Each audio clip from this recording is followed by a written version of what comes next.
இல்ல இப்போ நான் நினைக்கிற மாதிரி பண்ணணுங்கிறதுக்கு நான் பண்ணா இன்னும் பெட்டரா இருக்கும்னு தோணுச்சு. இந்த இல்ல பண்ணிருக்கேன் தான் நான். அது கம்ஃபர்ட் வந்து கொஞ்சம் ஏதோ ஒரு இடத்துல மிஸ் ஆகும் தோணும்ல, அது இன்னும் யாரோ ஒருத்தர் எதிர்பார்க்கறது நம்மளே செஞ்சு பார்ப்போமேன்னு ஒன்று பண்ணதான் இது. டேரக்டர் சார், உங்க படத்துல இந்த மாதிரி மாண்டேஜ், இந்த மாதிரி அழகா ஒரு பரதநாட்டியத்தை வந்து எதிர்பார்க்கவே இல்லை. அதை பத்தி சொல்லுங்க சார். சாங்ல வந்து வார்த்தை இல்லை, ஆனா ரொம்ப அருமையா இருந்தது. அந்த கேமராமேன் ரசிச்சு பண்ணியிருந்தார் ரொம்ப. ஓகே, ஒன்றும் இல்லை. இப்போ அந்த நீங்க சொல்றீங்க இந்த இதுக்கு முன்ன படத்துல இல்லைன்னு சொன்னீங்க. அந்த கதை என்ன கேட்குதோ அதைத்தான் நான் அந்த உள்ள கொண்டு வரேன் நான். ஸோ அந்த கதை வந்து ஒரு பாட்டு கேட்குதுன்னா பாட்டு அது என்ன மாதிரி பாடல் வேணும் அப்படின்னா அந்த ஒரு ரிசர்ச்ல வந்து கொண்டு வந்துடுறேன் நான். ஸோ இதுல வந்து பாத்தீங்கன்னா அது லிரிக்ஸ் இல்லாம இருந்ததுக்கு என்னன்னா அது ஒரு யூஸ்வலான ஒரு லிரிக்ஸா இருந்துரும் தோணுச்சு. இரு பறவைகள் மலை முழுவதும் இங்கே அங்கே பறந்தன அப்படின்னு எழுதணும். ஸோ இந்த இது வேண்டாம் அப்படின்ன போது இல்லை, அந்த ஃபீலை மட்டுமே ட்ரான்ஸ்ஃபர் பண்ணுவோம் அப்படின்னு சொல்லிட்டு போயிட்டேன் நான். ஸோ அது கொஞ்சம் புதுசா இருந்தது சார். சந்தகுமார் சார், அர்ஜுன் தாஸ் மாதிரி வளர்ற ஹீரோவும் சரி, வளர்ந்த ஹீரோக்களும் சரி, நீங்க 2 படம் தான் பண்ணிருக்கீங்க, மௌனகுரு, மகாமுனின்னு. உங்களோட படத்துல நடிக்கணுங்கிறது ட்ரீம், அது எனக்கு நிறைவேறிச்சு அப்படின்னு சொல்ற அளவுக்கு இருக்கீங்க. இதை எப்படி தக்க வச்சுக்க போறீங்க? இந்த மாதிரி படம் பண்றதுனால தான் இவ்வளவு டிலே ஆகுதா? அதாவது பார்த்து பண்றதுனால தான். எங்களுக்காக கொஞ்சம் குயிக்கா அடுத்தடுத்த படங்களை கொடுக்கலாமா? நிச்சயமா. அது என்னன்னா முதல் படத்துக்கும் 2வது படத்துக்கும் வந்த இடைவெளி வந்து அது உருவானது. அது ஏன்னா அந்த முதல் படம் பண்றதுக்கு ஒரு 14 வருஷம் நான் ஸ்டாப் ரன்னிங் எக்ஸாஸ்ட் ஆயிட்டேன் நான். ஸோ ஒரு கேப் தேவைப்பட்டது எனக்கு. அதுக்கப்புறம் இது வந்து பார்த்தீங்கன்னா நான் லாக்டவுன்னால டிலே ஆயிடுச்சு. இல்லை அப்படின்னா நான் லாக்டவுன் டைம்ல வந்துருப்பேன். அடுத்த படங்கள் வந்து இல்லை, அந்த கேப் எல்லாம் வர முயற்சி பண்ணேன். கண்டிப்பா வந்துடுவேன் சார். டைரக்டர் சார், ரசாவதி ஆக்சுவலா என்ன இப்ப ரசவாதி வந்து பாத்தீங்கன்னா மருத்துவம்ல வந்து சொல்லுவாங்க, இப்ப மெட்டல்ஸ் வச்சு பண்ற விஷயங்கள் சொல்லுவாங்க, மைண்டுக்குமே சொல்லலாம் ரசவாதம்ங்கிறத, கெமிஸ்ட்ரி அப்படிங்கிற விஷயம். ஸோ அது இந்த ஸ்கிரிப்டுக்கு வந்து பொருத்தமா இருக்கிறதுனால அதை ரசவாதின்னு வச்சிருக்கோம். வெளியில அந்த ஒரு போஸ்டர் ஒன்று வச்சிருந்தீங்க, இதுக்கு முன்னாடி ஃபர்ஸ்ட் லுக் ஒன்று விட்டுருந்தீங்க, அது எதை குறிக்குது? ஏன்னா அவர் வேற மாதிரியான ஒரு ஸ்டில் கொடுத்துருக்காரு. என்ன போஸ்டர் இருந்தா? வில்லனுடைய போஸ்டர் வந்து வேற லெவல்ல இருந்தது. அது எதை குறிக்குதுன்னே தெரியல. இது ஹிட்லரா இல்ல ஒரு பேய் படமா அப்படின்ற மாதிரி இது பண்ணுது. ஓகே, அது நீங்க வெயிட் பண்ணீங்கன்னா சுவாரஸ்யம் நல்லா இருக்கும். ஆக்சுவலா இவரை கண்டுபிடிச்சு எப்படி நீங்க இதுல கொண்டு வந்தா நல்லா இருக்கும்னு நினைச்சீங்க? சுஜித் வந்து இவருடைய மகேஷிண்ட பிரதிகாரம் நான் பார்த்திருக்கிறேன். அப்புறம் நேர்கொண்ட பார்வையில் ஒரு சின்ன சீன்ல ஒரு வேன் உள்ள வருவார். ஆக்டர்ஸ் கவனிக்கும் பொழுதுல அவங்களுடைய ஃபேஷியல் எக்ஸ்பிரஷன்ஸ், அந்த மொபிலிட்டி, இது எல்லாமே ரெஜிஸ்டர் ஆயிருக்கும். ஸோ இந்த கதாபாத்திரத்தை தேடும்பொழுது நான் ஃபர்ஸ்ட் சாய்ஸா சுஜித் இல்லை. இங்க நம்ம சென்னையிலேயே ஆக்டர்ஸ் யாராவது இருப்பாங்கன்னு தேடணும். வேற ரீசன்ஸ்க்கு வந்து தட்டி போயிட்டே இருந்தது. தென் எனக்கு சுஜித் ஞாபகம் வந்து நான் பேசினேன். ஏன்னா ஒரு சின்ன படம் போது நம்ம அங்கேருந்து பீப்புள் வர வைக்கணும், அந்த இதில் காம்ப்ளிகேஷன் உங்களுக்கு புரியும். ஸோ அதனால பேசினேன். அவருக்கு பிடிச்சிருந்தது, இந்த கேரக்டர் சொன்ன பிடிச்சது வந்து பண்ணிட்டாரு. ஸோ அதே போல் ஹீரோயின் வந்து வேற லெவலில் அந்த பிஜிஎம் பரதநாட்டியம் எல்லாம் பண்ணியிருந்தாங்க. இதே இது வந்து ரேவதி மேடம் வந்து ஸ்க்ரீனில் அதே மாதிரி இருப்பாங்க. அதுக்கு அடுத்தது அதே மாதிரி கொண்டு வந்து அவங்கள ரசிக்கிற மாதிரி வச்சிருக்கீங்க. அவங்கள காமிச்ச தானியாவை ஏன் காட்ட மறந்துட்டீங்க? இல்லை நீங்கள் இதை எடுத்துட்டுருவீங்க. அந்த சாங் நாங்கள் ரிலீஸ் பண்ணிவிட்டோம். ஆக்சுவலாக நாங்கள் தானியாவோட சாங் நம்ம படத்தில் மொத்தமே 2 சாங் தான். தானியாவுக்கு ஒரு சாங், இது சாங். ஸோ அவங்களுக்கு என்னென்னா ரிலீஸ் பண்ணாத ஒரு சாங்கை வந்து நீங்கள் ப்ரொஜெக்ஷன் கொடுங்க, ரிலீஸ் பண்ண சாங்கே போட வேணாம்னு சொல்லிட்டாங்க. அது யூடியூப்ல இருக்குது தானியாவோட சாங். அதனால தான். அர்ஜுன் சார், நீங்களே ஒரு மகா வில்லன், உங்களோட பெரிய வில்லனா இருக்காரு அவரு. உங்க 2 பேர் சம்பந்தப்பட்ட சீன்லாம் எப்படி இருக்கும்? நிறைய ஃபைட் சீன்லாம் இருக்கா, இல்ல எமோஷனலா? சார் எமோஷனும் இருக்கு, ஃபைட்டும் இருக்கு. பட் நான் மகா வில்லன்லாம் இல்லை சார். பட் சுஜித்தும் வில்லன்னு சொல்ல மாட்டேன். But fantastic actor sir. ரொம்ப ஏன்னா என்எஸ்டில இருந்து வந்திருக்காரு. அண்ட் எக்ஸ்பீரியன்ஸ் அவரோட அந்த ஒர்க் பண்ண அந்த எக்ஸ்பீரியன்ஸ் இருக்குல்ல, நிறைய கத்துக்கலாம். பிகாஸ் ஆஃப் கேமரா அவர் வேற, ஆக்ஷன் சொன்ன உடனே அவர் அப்படியே கேரக்டரா டிரான்ஸ்ஃபார்ம் ஆயிடுவாரு. ஸோ அதான் அப்போ மைண்ட்ல சொன்ன மாதிரி சூப்பராக பண்ணியிருக்காரு. என்னோட ஆக்டிங் நாலேஜ்ல நான் சொல்றேன். பட் கண்டிப்பா உங்க எல்லாருக்குமே அது ரொம்பவே பிடிக்கும். And I hope May 10th அப்புறம் அவருக்கு நிறைய ஆஃபர்ஸ் வரணும். நாட் ஓன்லி வில்லனா but as a lead, as different characters. Wishing you the best once again. Arjun brother, அதாவது நீங்க அன்னைக்கே சொல்லியிருந்தீங்க ரொமான்ஸ் சீன் வந்து இந்த படத்துல வந்து கொஞ்சம் நிறைய பண்ணியிருக்கேன் அப்படின்னு சொல்லி. 2 பேரோட யாரோட அதிகமா இருக்கு? எப்படி வந்திருக்கு ரொமான்ஸ் சீன்ஸ்லாம் இதுல நீங்க சார் அது நீங்க பார்த்து சொல்லுங்க எப்படி வந்திருக்குன்னு. சாந்தா சார் ஷார்ட் ஓகே சொல்லிட்டாரு. ஸோ இல்ல ரொமான்ஸ் இருக்கு சார், டானியோட இருக்கு அண்ட் ரேஷ்மாவோடையும் ரொமான்ஸ் சீக்வன்சஸ் இருக்கு. ஸோ நீங்க படம் பார்த்து சொல்லுங்க ரொமான்ஸ் வருதா இல்லையா நீங்க சொல்லுங்க. Tania ma'am, Tania ma'am.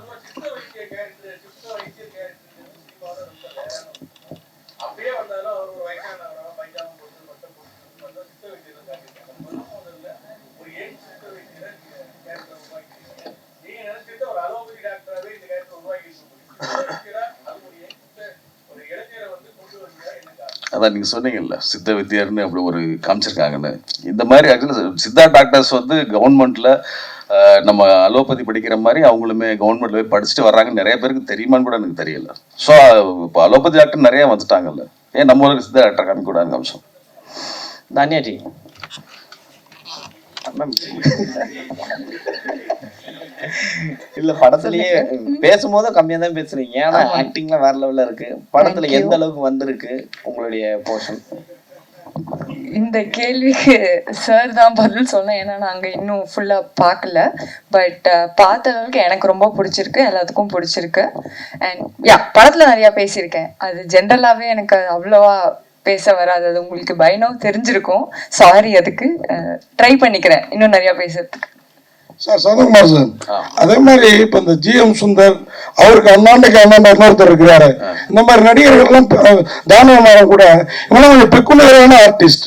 இவங்களெல்லாம் எப்படி மனசுக்குள்ளாரே இந்த கதை எழுதுற போய் நிறுத்திப்பீங்களா? இப்போ அர்ஜுன் தாஸுமே அதுதான், அன்னைக்கே கேட்டதுனால அவரை கூப்பிட்டேன்.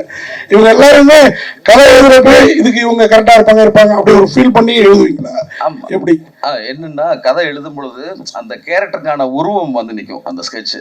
ஸோ அந்த முகத்தை தேடி போறதா ஒவ்வொருத்தருமே.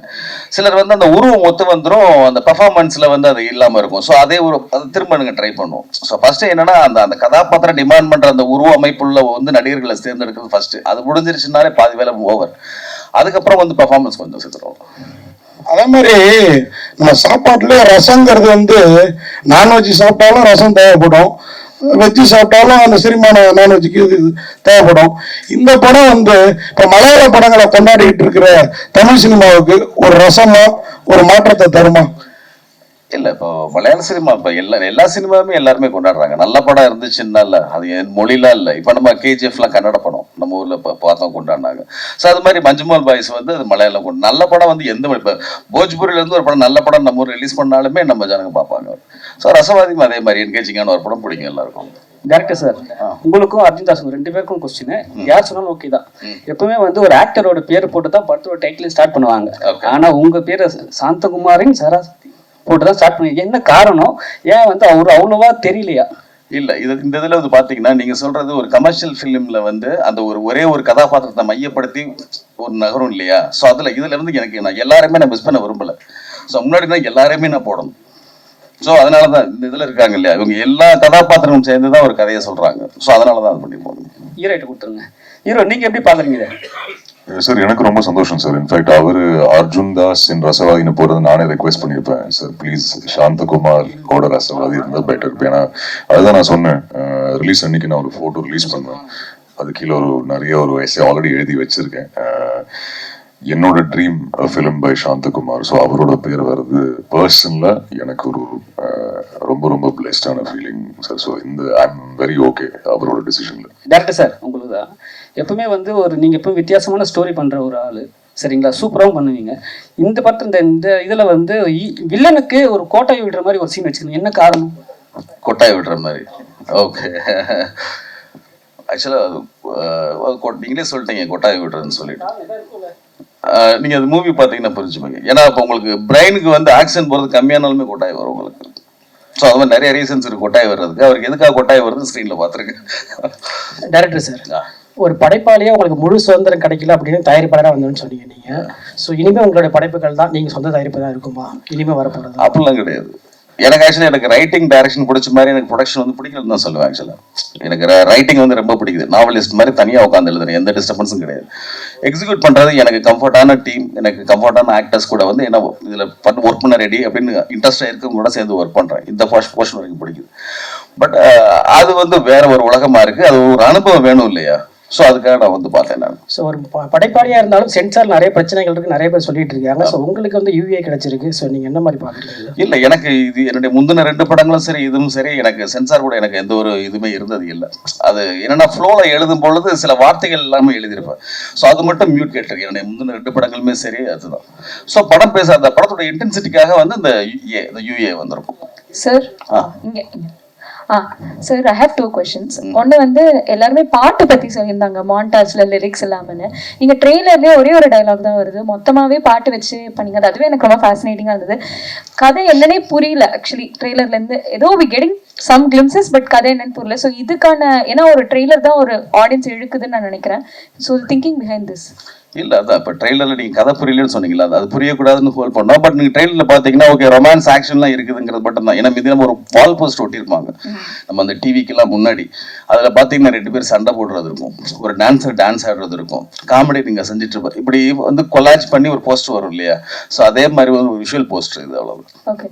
அண்ட் அதே மாதிரி இப்போ 3 படத்துலையுமே சிங்கிள் வேர்ட் டைட்டில்ஸாக இருக்கு. மௌனகுரு, மகாமுனி, ரசவாதி. இது எல்லாமே வந்து லைக் கோஇன்சிடென்டலாக வரதா, இல்லை நீங்கள் அந்த மாதிரி வச்சா போதும், லைக் ஒன் வேர்ட் தான் வேணும் எனக்கு? இல்லை, அது எல்லாமே அதுவும் வந்தது. சார் டைரக்டர் சார், ரசவாதி சித்த வைத்தியரான கெமிஸ்ட்ரி தான் அவரு.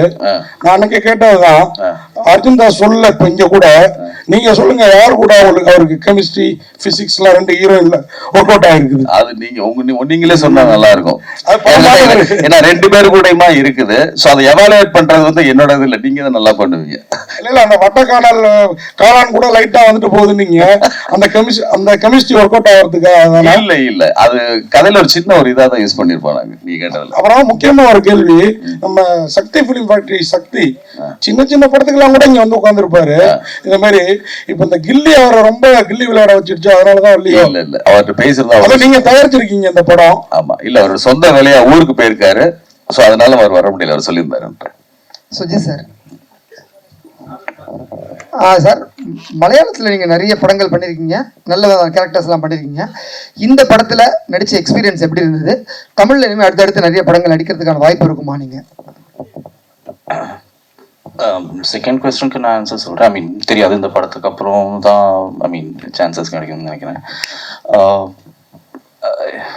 ரொம்ப இன்டென்ஸான எக்ஸ்பீரியன்ஸாக இருந்துச்சு, காம்ப்ளெக்ஸான கேரக்டர். அண்ட் பட் ப்ராசஸ் ரொம்ப சிம்பிளாக இருந்துச்சு. ஹீ வாஸ் எக்ஸ்பிளைனிங், எனக்கு அது புரிஞ்சிச்சு. And then I don't know, I mean it just happened. I mean I tried everything. I mean like yeah, I was prepared, but it was fun also. I mean scenes are very disturbing and all those things, but பண்ணும்போது there's I don't know, there's a calmness and it was very grounded. So yeah, but it's a very intense experience, and generally going through areas which normal other directors won't go. The madri scenes எல்லாம் அவர் compose பண்ணியிருக்காரு. So yeah, did I answer? Santhakumar sir, அந்த montage song ஒன்று சொல்லியிருந்தீங்க, அதுல ஒரு வரியில் 2 பறவைகள் மலை முழுவதும் எங்கோ பறந்ததுன்னு வேற சொல்லியிருந்தீங்க. இதுல பாடல் பெரிதா இசை பெரிதான்னு ஒரு சர்ச்சை ஓடிக்கிட்டு இருக்கு. இதுக்கு அதற்கான வார்த்தைகள் போட்டா அந்த பாடலோட வீரியம் குறைஞ்சிரும் அப்படின்னு நினைச்சு இதை செஞ்சு? இல்ல, வீரியம் குறைஞ்சிரும்ல, யூஸ்வலா இருக்கும்னு தோணுச்சு. ஏன்னா நீங்க அந்த பிளேஸ்மெண்ட் பாத்தீங்க இந்த சாங்குக்கு இது அப்படின்னா, அந்த நம்ம அதுல என்ன லிரிக்ஸ் எழுத போறோம், சிச்சுவேஷன் சொல்லுவோம்ல. ஸோ அந்த சுச்சுவேஷன் வந்து பார்த்தீங்கன்னா ஒரு யூஷுவல் சுச்சுவேஷன் தான். ஸோ நம்ம அந்த லிரிக்ஸ் என்னதான் நம்ம ட்ரை பண்ணாலுமே இல்லை, நான் சொல்லும் பொழுது இந்த ஒரு அந்த சொன்னது என்னன்னா, இந்த எக்ஸாம்பிளுக்கு இந்த சாங் மாதிரிங்க அப்படின்னு நான் சொல்லணும். ஸோ ஒரு 2 பேரோட அது ஸோ அது ரொம்ப யூஸ்வலாக இருக்குமே என்ன போது அந்த ஃபீலை மட்டும் நம்ம கடத்தலாமே அப்படின்னு ட்ரை பண்ணும்போது தான் அந்த பொண்ணுடைய கேரக்டரை வச்சுட்டு ஒரு வெஸ்டர்ன் ஜதி வச்சு ஒரு ஃபியூஷன் ஒன்று பண்ணலான்னு ஒரு ஐடியா வந்தது. அதை தமிழ்கிட்ட பேசிட்டு அதை வில்வகிட்டோம்.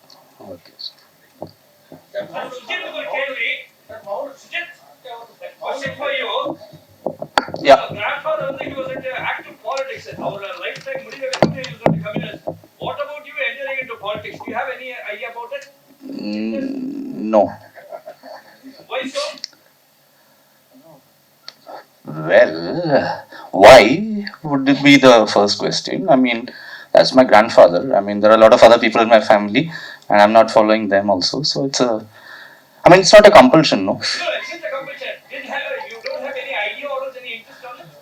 I have general interests, but I am not part of any political party or yeah. But yeah, because I am from the family, there is a broad politics which I have, but I am not part of any political parties and yeah.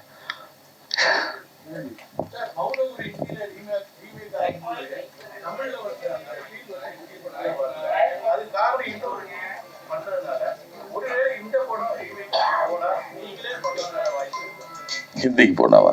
இல்லை, எனக்கு தமிழில் பண்ணதான் பிடிச்சிருக்கு. அது யாருனாலும் கொடுத்து வாங்கிக்கலாம். எனக்கு தமிழில் பண்ண பிடிச்சிருக்கு. எனக்கு பவுனகுரவே கேட்டாங்க, தெலுங்குல பண்ணுறது கேட்டாங்க. மகாமல இது பவுனகுரவை வந்து நீங்கள் ஹிந்தியில் பண்ணுற ஐடியா இருக்கான்னு என்கிட்ட கேட்டுட்டு தான் பண்ணாங்க. எனக்கு அந்த ஐடியா இல்லை. அது ஒன் டைம் எனக்கு பண்ண பிடிச்சிருக்கு, தமிழில் பண்ண பிடிச்சிருக்கு.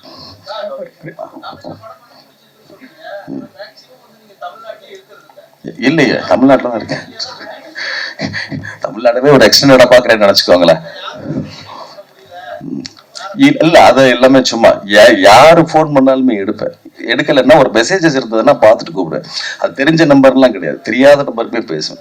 ரீச் பண்ண ஃபோன் எங்கேயுமே இருக்கும் தானே. எழுதும் போது மட்டும் என் பக்கத்துல இருக்கு, ஏதோ ஷெல்ஃப்ல இருக்கும். எழுதும் போது மட்டும் அது சாயங்காலம் போஸ்ட் பாக்ஸ் செக் பண்ற மாதிரி எடுத்துட்டு பாத்துக்கிற வழக்கம் இருக்கும்.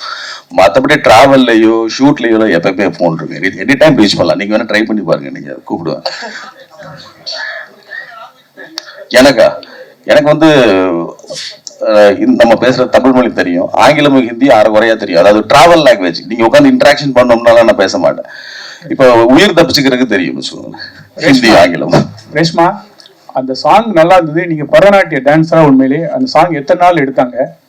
இல்லை, நான் பரதநாட்டியம் டான்ஸர் இல்லை. சதீஷ் மாஸ்டருக்கு தான் இதுக்கு தேங்க்ஸ் சொல்லணும். அந்த சாங் ஃபஸ்ட்டு ப்ராக்டிஸ் பண்ணாங்க.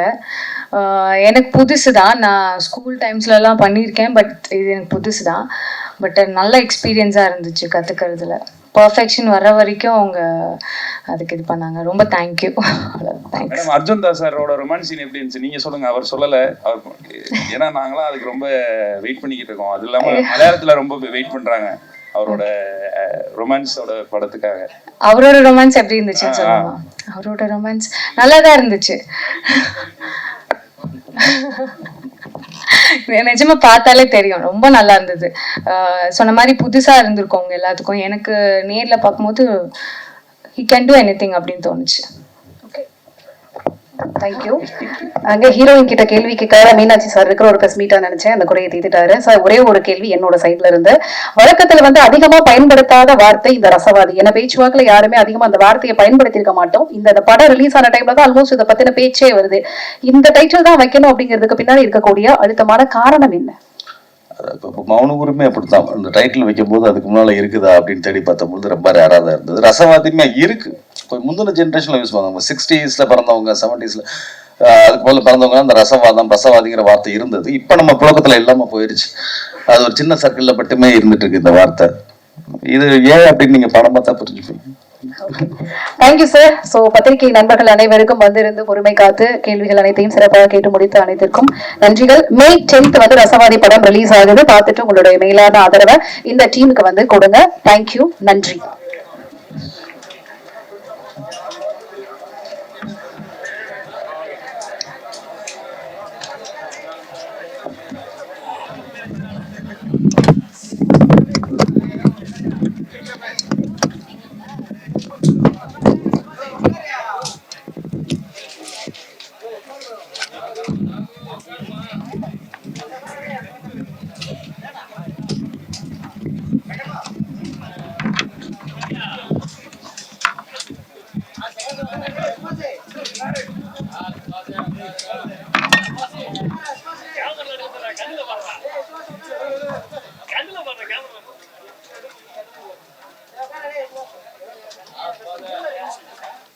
வீட்டுல பாப்பேன்.